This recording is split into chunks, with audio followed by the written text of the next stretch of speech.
주님 모십니다. 우리 사랑하는 성곽교회 성도 여러분, 만나서 진심으로 반갑습니다. 제가 2003년도인가 4년도에 성곽교회에 제가 사경회로 강사로 왔었습니다. 혹시 기억하십니까? 예, 우리 장로님 한 분만 기억하십니다. 그때는 저 사거리 길거리 바로 옆에 있었습니다. 그때 예배를 드리는데 이은원 목사님 계셨을 때 제가 왔었고요. 제가 생각나는 거는 잠을 자는데 찻소리가 참 많이 들렸다. 그것이 생각나고, 그때도 우리 성도님들이 아주 열심으로 교회를 섬기고 하시는 모습을 그때도 보았는데, 이렇게 17년, 16년 만에 왔는데 아주 교회가 대단히 비약적으로 성장한 모습을 보니까 하나님께 감사를 드리고, 이를 위해 헌신하신 우리 모든 성도님들께 진심으로 감사를 드립니다. 우리 성교교회가 앞으로 더 크게 부흥하고 발전해서 아주 충청화폐를 빛내주는 우리 아주 멋진 교회가 되기를 간절히 소원합니다. 오늘 어떤 말씀을 드릴까 생각하다가 믿음의 유산을 물려주라는 제목으로 오늘 말씀을 드리고자 합니다. 제가 이 말씀은요, 초등학생 어린이들에게도 제가 이 말씀을 제가 설교를 한번 해봤고요. 그 다음에 우리 젊은 분들에게도 설교를 해봤고, 어르신들에게도 설교를 해봤는데요. 이 말씀의 반응은 우리 초등학생 어린이들이 제일 좋았습니다. 의외였어요. 제일 반응이 없었던 분들이 어르신들이에요. 왜냐하면 아이고 다 끝났는데 이제 듣네 이렇게 생각하시는데, 의외로 초등학교 어린이들이 이 말씀에 굉장한 관심을 기울였습니다. 왜 그런가 봤더니 유산이라는 단어가 들어갔기 때문에 아이들이 뭔가 알긴 알았던 모양입니다. 열심히 들었습니다. 오늘 저는 특별히 우리 젊은 분들, 우리 젊은 청소년들에게 이 말씀을 드리길 원하고요. 또 우리 장년 어르신들에게도 이 말씀을 통해서 내가 살아온 길을 다시 한번 되돌아보고, 또 나의 자녀들에게, 나의 이웃들에게 참 내가 어떤 것을 더 물려줄 것이 있는가 생각해 보면서 우리의 믿음을 더 돈독히 하는 그런 말씀의 주제가 되기를 바랍니다. 같이 읽어보겠습니다. 시작. 너희 하나님 여호와께서 너에게 가르치라고 명하신 명령과 규례와 법도라. 너희가 건너가서 차지할 땅에서 행할 것이니 곧 너와 내 아들과 내 손자들이 평생에 내 하나님 여호와를 경외하며 내가 너에게 명한 그 모든 규례와 명령을 지키게 하기 위한 것이며 또 내 나를 장구하기 위한 것이라. 신명기 6장 1절에서 2절 말씀입니다. 오늘 말씀은 어떤 말씀입니까? 너와 내 아들과 내 손자들이 평생에 하나님을 경외하며 하나님의 법을 지킬 것을 말씀하고 있는 내용입니다.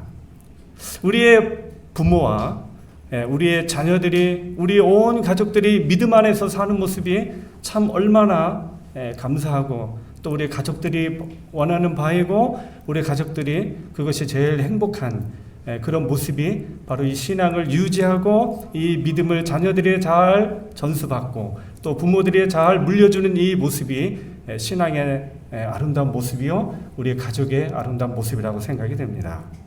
여러분, 우리 자녀들이 하나님을 떠나지 않고 신실한 신앙을 지키며 신앙을 대대로 이어가는 것만큼 우리의 부모들에게 있어서 참 흡족하고 기쁜 것이 없다고 생각합니다.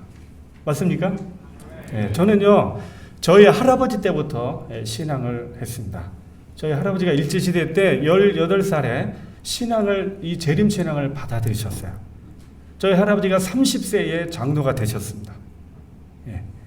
그리고 이제 제가 믿음의 3대인데요. 그리고 제 아들이 믿음의 4대입니다. 제가 아들에게 항상 그래요. 아들아, 너는 믿음의 4대다. 이 믿음의 이 3대부터 작품이 나오기 시작한다. 죄송합니다.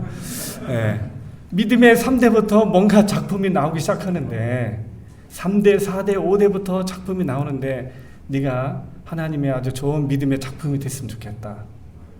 이 믿음이 네가 계속 이어졌으면 좋겠는데 너 이 믿음을 계속 이어주겠니? 물어보니까 고개를 끄덕끄덕했습니다. 자기가 믿음을 계속 이어가겠다고. 그뿐만 아니라 너의 자녀들도 역시 이 신앙을 잘 가르쳐 줄 것을 부탁하니까 자기가 그렇게 하겠다고 긍정적인 답변을 주었습니다. 참 우리 자녀들이 하나님을 떠나지 않고 이 믿음 생활 잘하는 것만큼 하나님께 영광 돌리는 것이었고 또 우리에게 참 기쁨이 이런 기쁨이 더 큰 기쁨이 없다고 생각이 듭니다. 우리 자녀의 성공이 뭘까? 우리 부모들의 제일 큰 소원은요, 자녀들을 잘 키워서 우리 자녀들이 잘 되는 겁니다. 남의 자녀만 잘 되는 거 모습 보면 안 되잖아요. 그죠? 어떻게 하면 내 자녀가 잘 될 수 있을까 참 고민을 많이 합니다. 학교, 진로, 직업, 장래의 모든 일들에 대해서 우리 부모들은 곰곰이 생각을 하게 됩니다. 한국교육개발원에서 800명의 비기독교 신자와 기독교 신자 설문조사를 했습니다. 어떻게 하면 자녀를 성공할 수 있을까요? 물어보니까 성공 요인이 뭐라고 생각하는가의 질문에 비기독교는 이렇게 답변했습니다. 첫 번째로 성실성과 노력하면 성공할 수 있다. 맞습니까? 그죠?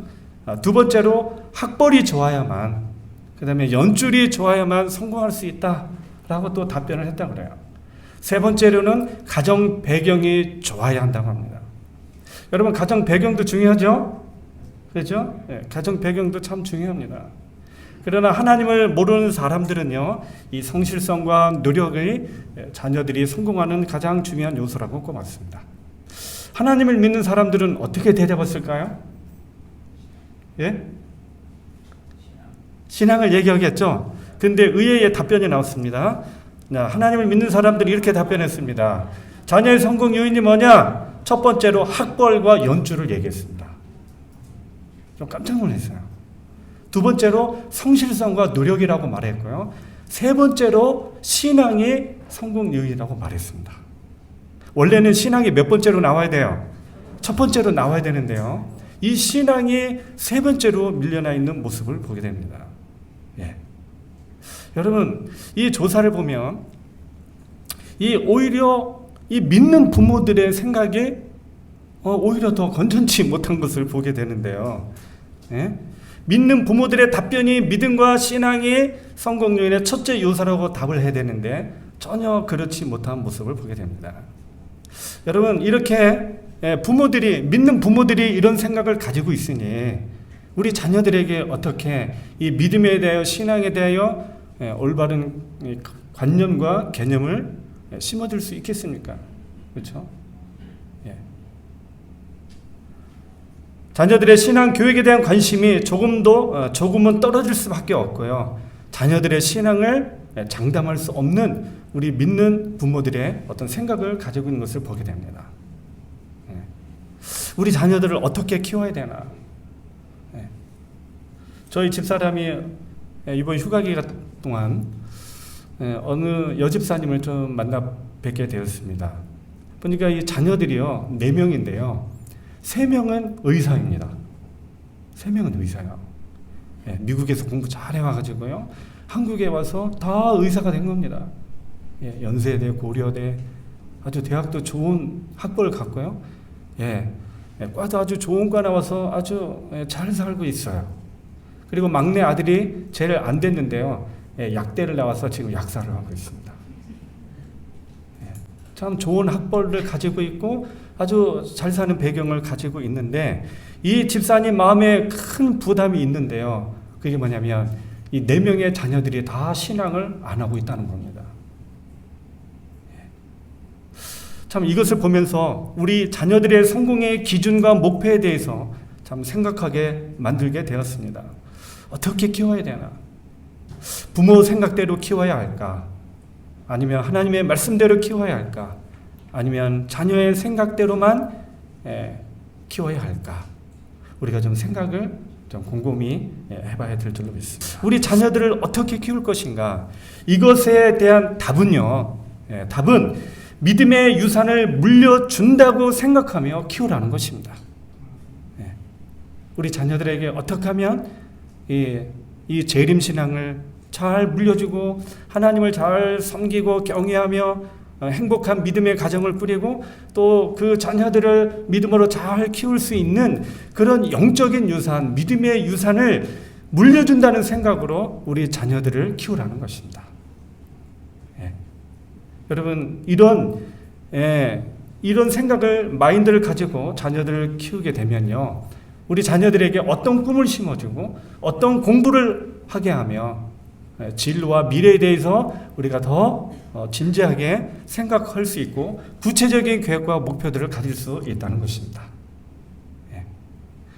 믿음의 유산, 우리 자녀들에게 이 믿음의 유산을 물려줘야 되는데 구체적으로 이 믿음의 유산에는 뭐가 있을까? 뭐가 있을까? 제가 생각해 보면서 세 가지를 생각해 봤는데요. 첫째는 행복한 가정을 물려주라는 것입니다. 두 번째로는 믿음을 물려주는 것이고요. 세 번째는 하나님의 말씀인 이 성경을 중심으로 사는 그런 삶을 우리가 물려줘야 한다는 것입니다. 우리 자녀들에게 이 세 가지만 잘 물려주면 잘 살겠습니까? 네? 첫째로 행복한 가정을 물려주라는 것입니다. 다 같이 읽겠습니다. 시작. 그러므로 사람이 부모를 떠나 그 아내와 합하여 그 둘이 한 육체가 될지니 그러나 너희도 각각 자기의 아내 사랑하기를 자신같이 하고 아내도 자기 남편을 존경하라.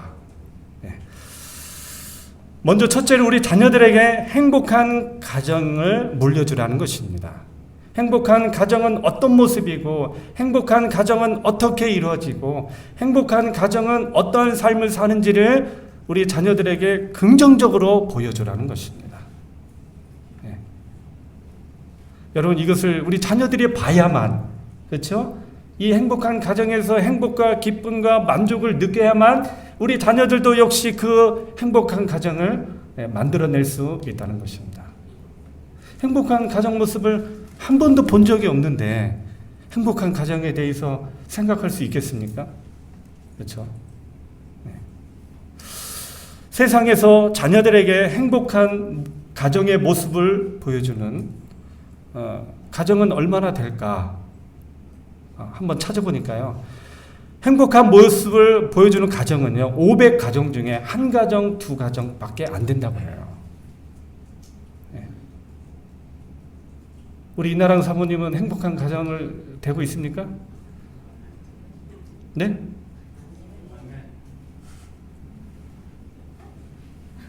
뭐라고 설명하는데 잘 못 알아듣겠습니다. 아주 행복한 가정이라고 생각이 듭니다.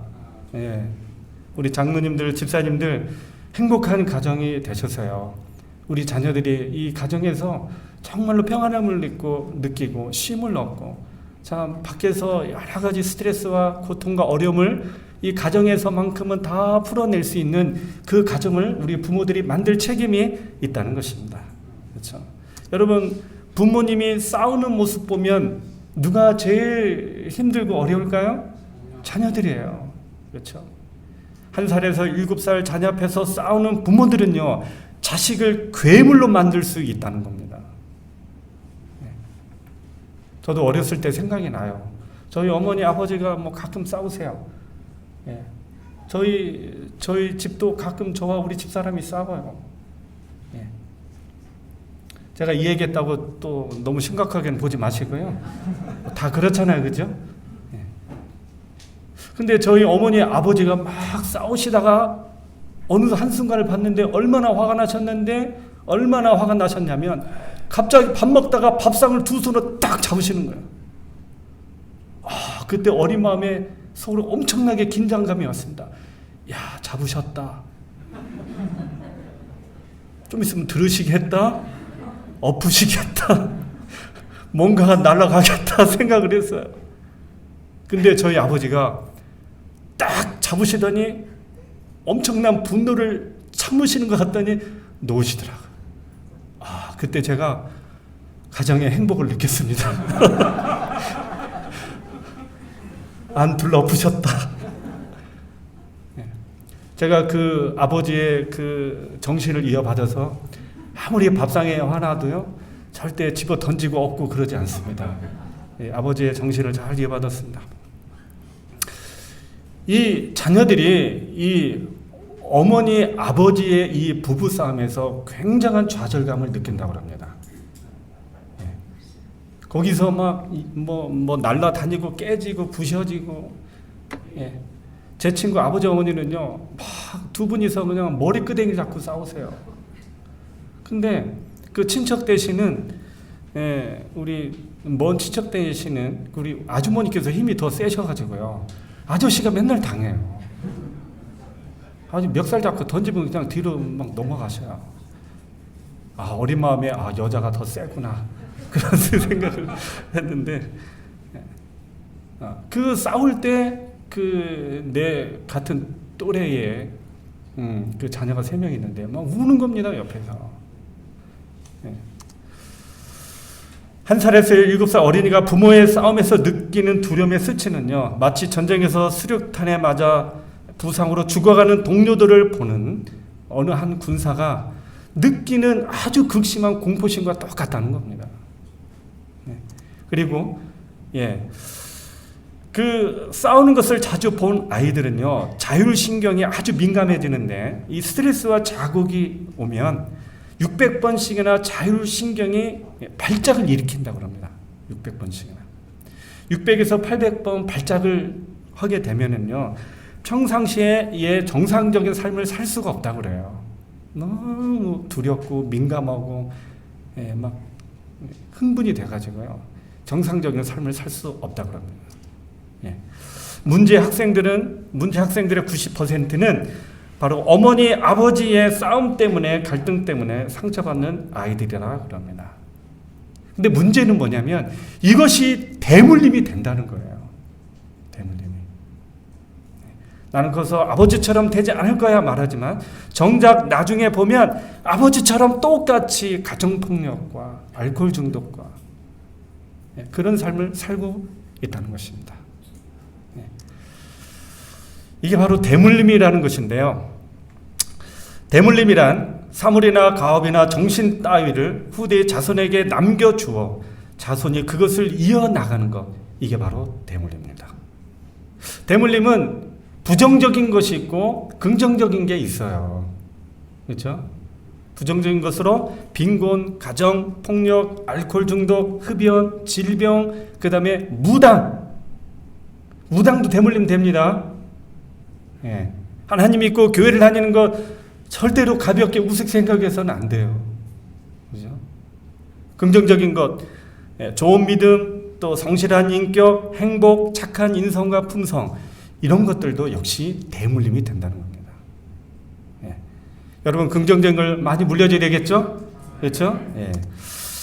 이 대물림은요, 말과 행동과 사상으로 전달이 됩니다. 우리의 삶의 모습에 따라 우리의 자녀들이 이 행복하고 긍정적인 대물림을 받을 것인지, 아니면 부정적인 대물림을 더 받을 것인지 결정이 되는 것입니다. 여러분, 우리 자녀들에게 우리 부모의 이 DNA 유전자를 물려주는데요, 좋은 것을 많이 물려줄 수 있는 믿음과 결심이 오늘 우리 모두에게 있게 되기를 간절히 기원합니다. 오늘 우리 가게에서, 우리 가문에서, 우리 혈통에서 흐르는 저주를 끊어내고 하나님의 축복과 은혜를 흐르게 하는 그런 믿음들이 오늘 우리 모두에게 있을 줄로 믿는 것입니다. 우리 자녀에게 참 부모의 행복과 사랑을 보이라는 겁니다. 아빠가 줄 수 있는, 자녀들에게 줄 수 있는 최고의 선물이요, 아내를 사랑하는 것이라고 합니다. 부부가 믿음과 사랑의 질서 속에서 서로 존경하며 사는 모습들을 자식들에게 보여주는 것만큼 큰 유산이 없다는 것입니다. 맞습니까? 이 영적인 유산, 믿음의 유산의 가치가 얼마나 큰 것인가를 이 데이비 옥스버그 박사가 이 대학원 논문을 쓰면서 발표했는데요. 잠깐 그 내용을 보니까 참 흥미가 있었습니다.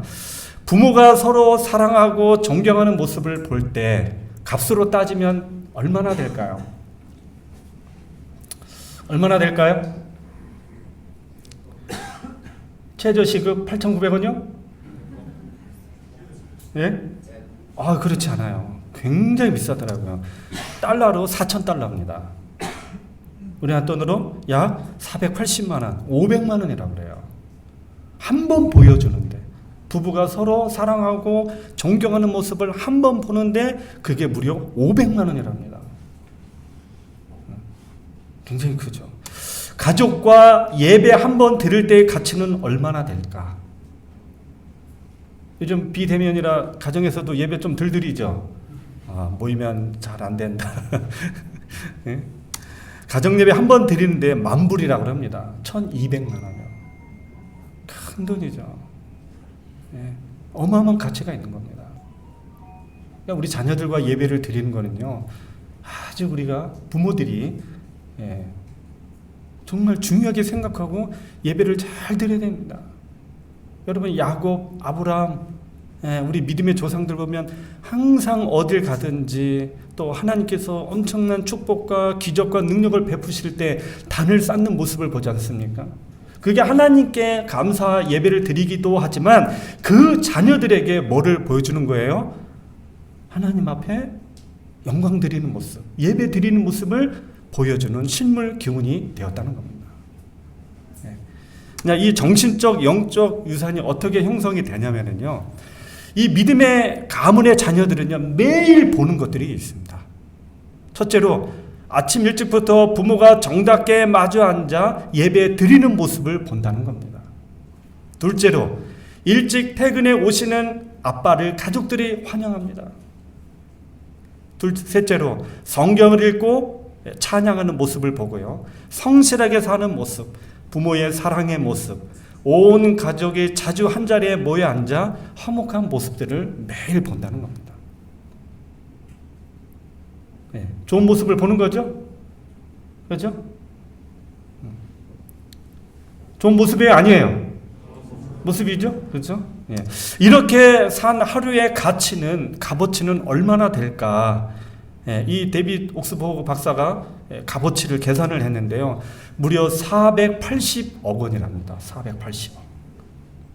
굉장하지요? 그렇죠? 어마어마한 가치가 있는 것입니다. 이런 자녀들의 마음속에는 아주 마음에 큰 그릇이 준비되는데요, 믿음의 부모로부터 물려받은 이 영적 유산은 그 자녀의 인생에 있어서 아주 큰 밑받침이 된다는 것입니다. 이런 자녀들은요, 늘 자신감이 넘치고요, 실력도 뛰어나고 두각을 드러내고 소망이 없는 곳에서 소망을 일궈내고 세상을 행복하게 하는 그런 인재가 된다는 것입니다. 이 행복한 가정을 물려주는 것, 믿음의 행복한 가정을 물려주는 것이 얼마나 가치가 있는지를 우리에게 보여주는 참 좋은 단편적인 예라고 생각이 듭니다. 행복한 아이일수록 성인이 되어서도 수입이 높다는 겁니다. 그렇죠? 그래서 우리는 우리 자녀들에게 행복한 가정을 선물로 물려주기 위하여 참으로 애를 많이 써야 합니다. 행복한 가정은 남편과 아내의 관계가 부모와 자식의 관계보다 우선되는 가정이다. 맞습니까? 엄마가 그냥 자녀를 너무 사랑해서 남편 내팽개치고 부인 내팽개치고 살지 말라는 겁니다. 자녀들도 역시 소중하지만 이 남편과의 관계가 더 중요하다는 것을 기억하며 살아야 됩니다. 이런 가정이 행복한 가정이 되는 것입니다. 세상에서 가장 매력적인 곳, 가장 행복한 곳, 가장 평안한 곳을 우리의 가정이 될 수 있도록 만드는 지혜가 우리 어머니, 아버지들에게 있다는 것을 꼭 명심해 주시기를 간절히 기원합니다. 믿음을 낳는 가정, 하나님께서 복을 주시는 가정이라고 생각이 듭니다. 그렇죠? 행복한 가정의 모습을 보여주는 것이 부동산, 돈, 그 다음에 좋은 대학, 재산, 물질을 남겨주는 것보다 훨씬 중요한 것임을 깨닫고 여기에 더 기도하면서 비전과 꿈을 갖는 우리 성도들이 되어주시기를 간절히 소원합니다. 두 번째로는요, 믿음을 물려주라는 것입니다. 믿음. 네. 다시 한번 읽겠습니다. 시작.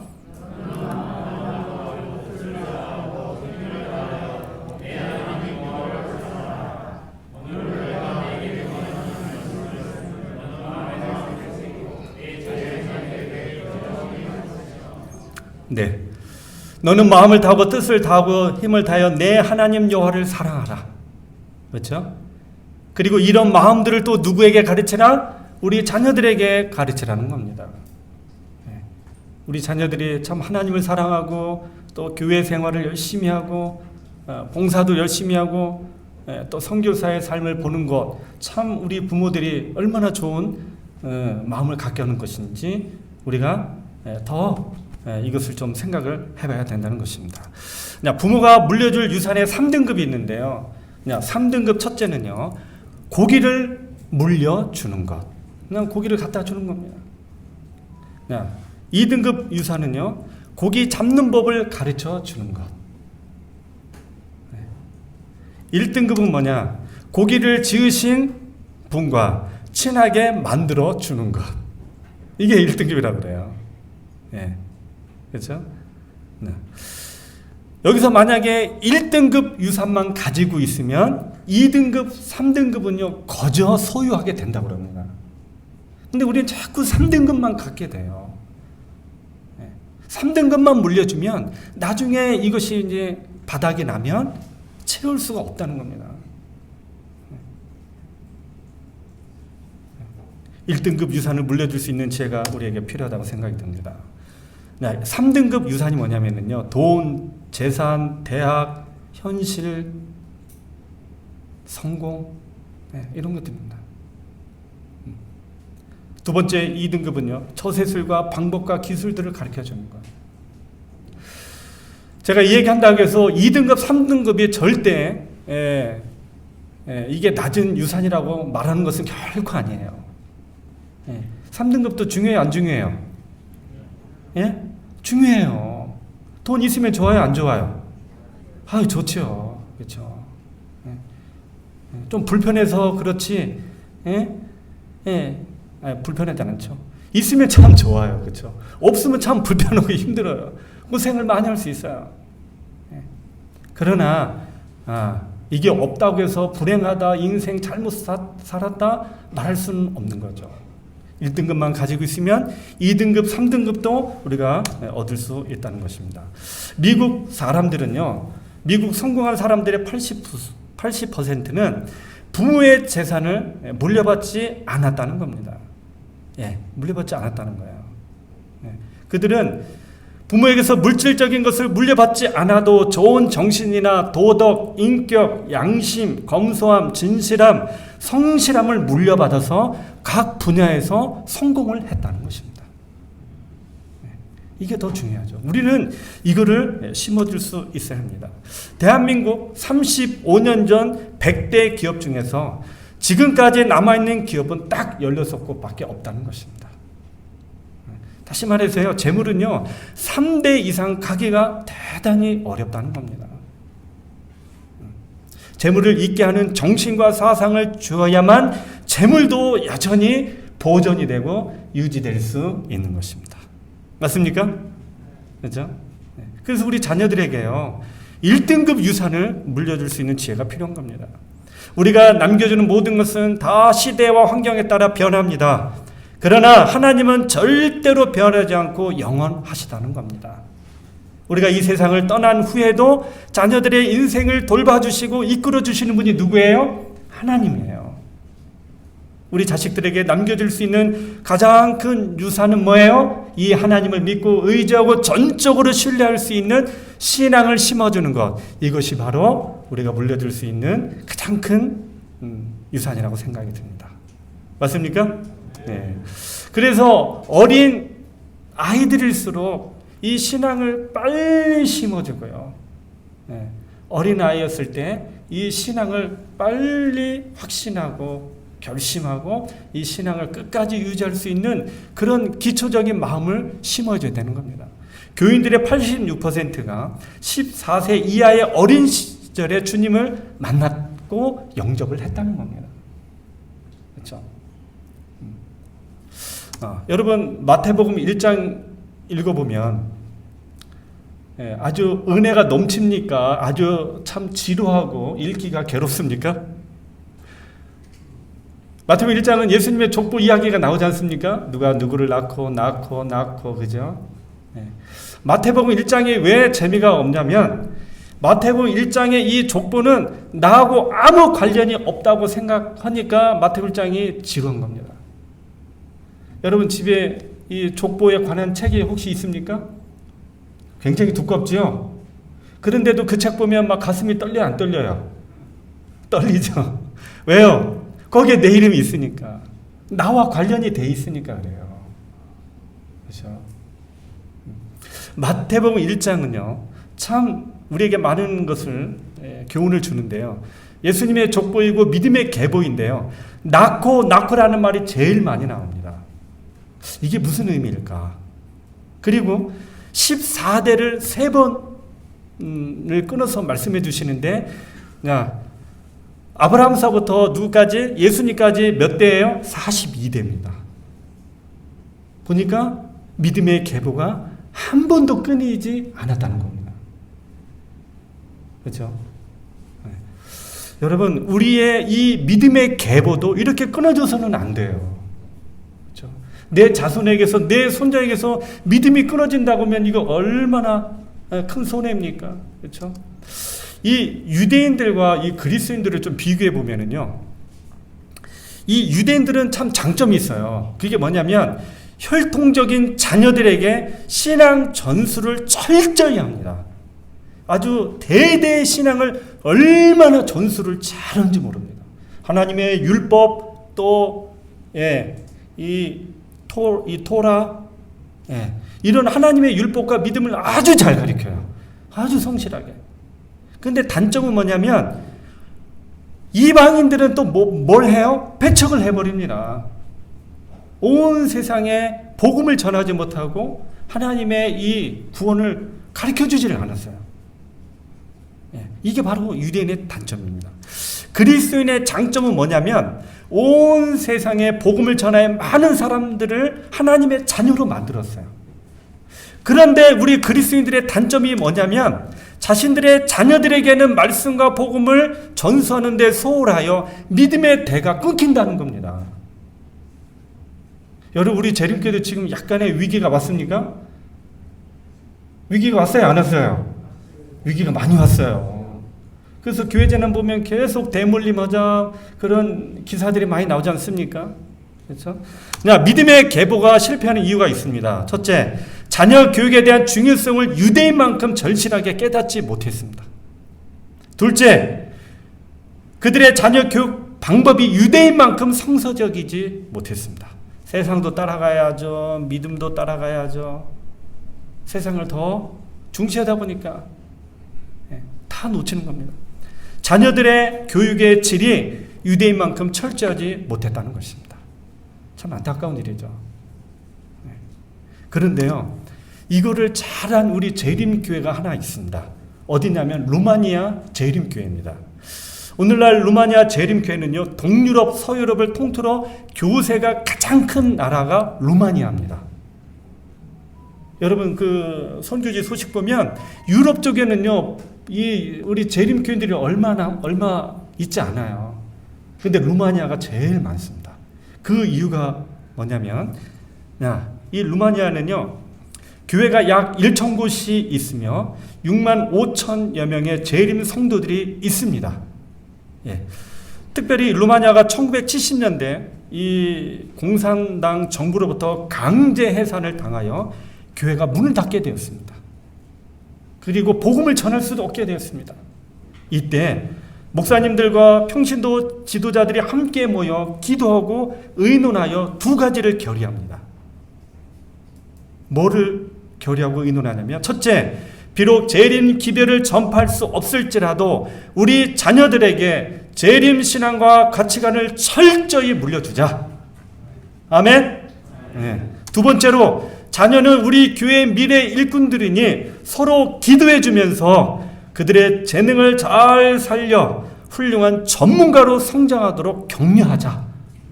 이 두 가지를 결의했다고 해요. 잘했습니까? 잘했죠. 그 결과 이 루마니아예요. 예. 각 단체, 각 사회, 각 그 분야에서요, 주도적인 지도자들이 누구냐면 바로 재림 교인들이라고 그래요.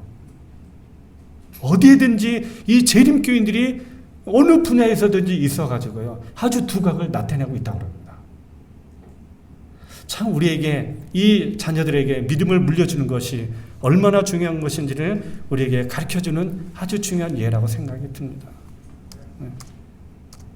같이 읽어보겠습니다. 시작.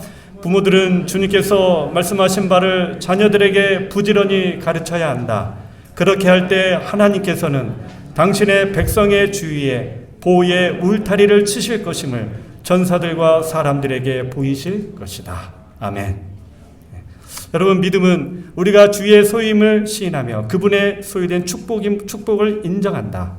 진리의 순결은 인생의 성공의 비결이다. 믿음은 우리로 하여금 이 세 가지를 소유하게 한다. 아멘. 여러분, 믿음이요, 믿음을 소유하게 되면 이 세상에서 정말 행복할 수 있고 성공할 수 있고, 이 세상에서 하나님의 자녀로서 빛과 소금의 역할을 충분히 하게 만들고 정말 성공적인 삶을 살게 한다는 것입니다. 여러분, 믿음을 물려주기 위하여 지금부터 더 기도하고 애쓰는 우리 성국교회 성도들이 되시기를 간절히 기원합니다. 세 번째로 하나님의 말씀을 물려주라는 것입니다. 주의 말씀은 내 발의 등이요 내 길의 빛이라 그랬습니다. 우리 자녀들에게 하나님의 말씀을 심어줘야 돼요. 우리 자녀들이 말씀을 많이 읽어야 되는데 참 걱정될 때가 많죠. 아들아, 공부하기 전에 성경 좀 읽어라, 말씀 좀 읽어라 하는데 잘 안 읽을 때 참 마음이 짠해요. 좀 말씀을 더 읽어야 되는데. 여러분, 우리 자녀들에게 이 말씀을 생애의 아주 중요한 교훈으로서 잘 심어져서 하나님의 말씀을 전적으로 신뢰하고 의지하며 살도록 우리가 가르쳐줘야 한다는 것입니다. 여러분, 청교도 잘 아시죠? 청교도. 지구 역사상 가장 신앙을 순수하게 복음주 신앙으로 잘한 단체가 있다면 바로 청교도입니다. 그렇죠? 천주교의 신앙을 거부하고 영국의 국교 신앙을 거부하고 하나님 말씀대로만 전적으로 살고 예배를 아주 중요하게 여기고, 이 예배를 잘 드리기 위하여 하나님을 정말 잘 섬기기 위하여 그들이 어디를 가요? 미국에 가지 않습니까? 그렇죠? 신대륙을 개척하고, 오늘날 미국은 이 미국인들의 조상이 바로 이 청교도들이에요. 근데 이 청교도들의 조상이 누구냐면요, 참 깜짝 놀랍게도 해적 바이킹들입니다. 바이킹. 여러분 들어봤습니까? 바이킹? 예? 들어보셨죠? 그렇죠? 예. 여러분, 이 해적 바이킹족들이요, 자신들은 늘 강도질하고 해적질을 하지만 그게 자신들도 이게 안 좋다는 걸 알을까요? 모를까요? 남의 거 뺏고 죽이는데 기분은 안 좋잖아요. 그렇죠? 그리고 그거를 우리 또 자식들이 또 혼다는 것, 마음의 부담이 있었을 겁니다. 그래서 이 바이킹족들이요, 비록 자신들은 강도질을 하지만 가정만큼은, 자식만큼은 깨끗하고 자기 후예들을 제대로 키워야 되겠다 생각을 하게 됩니다. 그래서 생각한 끝에 가장 깨끗한 여자를 찾아 결혼해야 되겠다 생각을 합니다. 바이킹족들의 이 여자들은요, 너무 문란하고 너무 지저분해서 얘네들 갖고는 이 자기 후손들이 행복할 것 같지 않더래요. 그래서 누가 가장 깨끗한 여자들인가 찾아봤더니 바로 하나님을 믿고 예수 믿는 여자들이 가장 깨끗하다더래요. 그래서 이 바이킹족들이 각 나라마다 쳐들어가서 예수님 잘 믿고 하나님을 잘 믿는 여자들을 납치해다가 강제로 결혼을 하게 됩니다. 잘했습니까? 참 잘했다고 보기에는 바이킹족들은 잘했지만 그 납치된 여자들과 가족들은 얼마나 가슴이 아팠겠습니까? 그렇죠. 그래서 이 그런데 이 붙잡혀온, 납치되어 온 여성들은 맨날 울고 가슴 아프고 고향 생각나고 부모님 생각났겠죠. 근데 이것을 운명으로 받아들이고 그곳에서 이 바이킹 해적들과 가정을 이루면서 하는데요. 남편들은 강도질하러 나가고 이 부인들은 자녀들을요 믿음으로 하나님 말씀으로 키우는 겁니다. 너희 아빠는 비록 강도지만 우리는 하나님 말씀대로 하나님 뜻대로 살아야 된다 하며 아주 어려서부터 신앙교육을 말씀으로 철저히 가르치는 겁니다. 이들이요 자식을 낳게 되면 이 자식들이 비록 강도질은 하지만 마음속에서는 예수님에 대한 믿음이 점점 자라가는 겁니다. 그리고 피가 조금씩 깨끗해지면서 그 후손들이 어떻게 돼요? 강도질을 그만하면서 믿음으로 말씀으로 살게 되면서 드디어 청교도가 탄생이 된 겁니다. 이 청교도가 오늘날 미국의 미국인들의 조상이 되었고 이 미국 사람들 마음속에 하나님을 사랑하고 복음을 전하는 정신으로 온 세계에 복음을 전하는 그런 결과를 낳게 된 것입니다. 여러분, 하나님의 말씀은 이렇게 위대한 것입니다. 하나님의 말씀은. 아브라함 링컨 대통령도 얼마나 가난했는지 모릅니다. 사생합니다. 그렇죠? 정규교육 딱 1년밖에 배우지를 못했어요. 그렇죠? 정말 불행한 인생 중에 그의 자서들 보면 이런 내용을 합니다. 하나님께서는 링컨에게 위대한 사람이 될 만한 조건은 단 한 가지도 주시지 않으셨다. 다만 그에게 가난과 훌륭한 신앙의 어머니만을 주셨을 뿐이다. 아멘.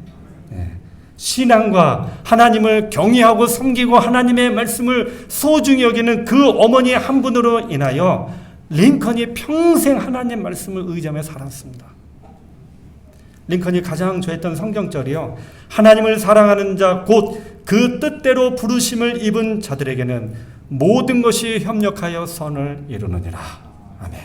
항상 이 말씀을 붙잡고 어떤 정책을 하든지 하나님께서 선을 이루어 주신 것을 믿고 의지하며 살았다는 것입니다. 여러분, 하나님의 말씀을 우리 자녀들에게 대물릴 줄 아는 그런 큰 믿음들이 우리 모두에게 있게 되기를 간절히 기원합니다.